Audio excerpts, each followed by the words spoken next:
Ukraynanın prezidenti Volodimir Zelenski Azərbaycanda işgüzar səfərdədir. Aprelin 25-də Qəbələdə Azərbaycan Respublikasının prezidenti İlham Əliyevin Ukrayna prezidenti Volodimir Zelenski ilə təkbətək və geniş tərkibdə görüş olub. Söhbət zamanı dövlətimizin başçısının Volodimir Zelenski ilə əvvəlki görüşləri məmnunluqla xatırlandı.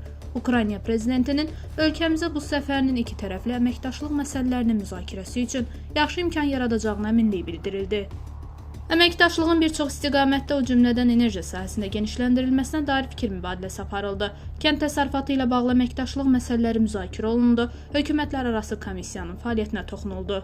Ölkəmizin Ukraynaya humanitar dəstəyini, eyni zamanda Azərbaycan dövləti tərəfindən Ukraynalı uşaqlar olan diqqət və qayğını yüksək qiymətləndirən qonaq bütün bunlara görə Prezident İlham Əliyevə minnətdarlığını bildirdi. Tezliklə bir qrup Ukraynalı tələbənin reabilitasiya məqsədi ilə həmçinin Azərbaycanın mədəniyyəti və incəsənəti ilə tanış olması üçün ölkəmizə səfərinin nəzərdə tutulduğu vurğulandı. Daha sonra Azərbaycan və Ukrayna prezidentləri mətbuata bəyanatlarla çıxış ediblər.